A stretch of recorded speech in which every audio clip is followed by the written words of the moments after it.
ಅವರೆಲ್ಲ ಹಗಲು ರಾತ್ರಿ ಓದಿ ಪೊಲೀಸ್ ಆಗೋ ಕನಸು ನನಸು ಮಾಡಿಕೊಂಡಿದ್ರು. ಆದರೆ ಸ್ನೇಹಿತನ ಮದುವೆಗೆ ಹೋಗ್ತಿದ್ದವರ ಬಾಳಲ್ಲಿ ವಿಧಿ ಆಟವಾಡಿದೆ. ಭೀಕರ ಅಪಘಾತಕ್ಕೆ 3 ಸಾವಿನ ಕದ ತಟ್ಟಿದ್ದಾರೆ.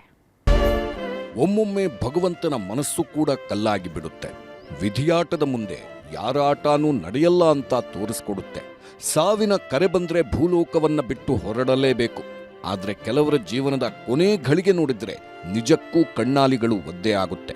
ಹಗಲಿರುಳು ಓದಿ RSI ಆದವರು ನಡುರಸ್ತೆಯಲ್ಲೇ ಛಿದ್ರವಾಗಿದ್ದಾರೆ. ಸ್ನೇಹಿತನ ಮದುವೆಗೆ ಖುಷಿಯಾಗಿ ಹೋದವರು ಜವರಾಯನ ಅಟ್ಟಹಾಸಕ್ಕೆ ಮಸಣ ಸೇರಿದ್ದಾರೆ.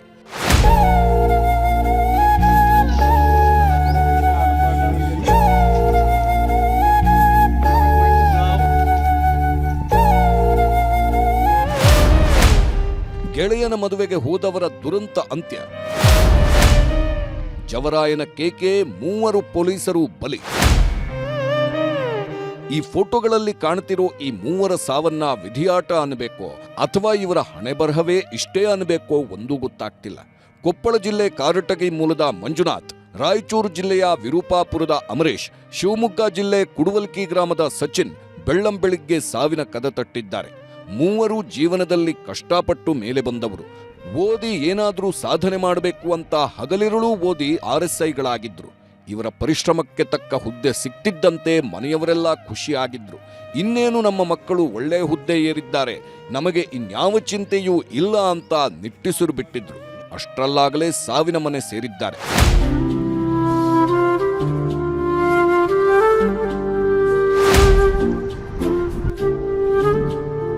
ಈ 3 ತಮ್ಮ ಬ್ಯಾಚ್ಮೇಟ್ ಮದುವೆ ಇದೆ ಅಂತ ಖುಷಿಯಾಗಿ ಬೆಂಗಳೂರಿನಿಂದ ಬಳ್ಳಾರಿಯತ್ತ ಪ್ರಯಾಣ ಬೆಳೆಸಿದ್ರು. ಆದ್ರೆ ಇದೇ ಅವರ ಕೊನೆ ಪಯಣ ಅನ್ನೋದು ಗೊತ್ತಾಗಲೇ ಇಲ್ಲ. ಚಿತ್ರದುರ್ಗ ಜಿಲ್ಲೆ ಚಳ್ಳಕೆರೆ ತಾಲೂಕಿನ ಹೆಗ್ಗೆರೆ ಗೇಟ್ ಬಳಿ ಬರ್ತಿದ್ದಂತೆ ಜವರಾಯ ಕೇಕೆ ಹಾಕಿದ್ದಾನೆ. ಬೆಳಿಗ್ಗೆ 7 ಗಂಟೆ ಸುಮಾರಿಗೆ ಕಾರಿನ ಚಾಲಕ ನಿಯಂತ್ರಣ ತಪ್ಪಿ ಲಾರಿಗೆ ಡಿಕ್ಕಿ ಹೊಡೆದಿದ್ದಾನೆ ಅಷ್ಟೇ. ಕೂತಲ್ಲೇ 3 ಸಾವಿನ ಮನೆ ಸೇರಿದ್ದಾರೆ. ಮದುವೆ ದಿಬ್ಬಣಕ್ಕೆ ಹೋದವರು ದಾರಿ ಮಧ್ಯೆಯೇ ಮಸಣ ಸೇರಿದ್ದಾರೆ. ಸಾವಿನ ಸುದ್ದಿ ಗೊತ್ತಾಗ್ತಿದ್ದಂತೆ ಹೆತ್ತವರ ಎದೆಯೇ ಒಡೆದೋಗಿತ್ತು.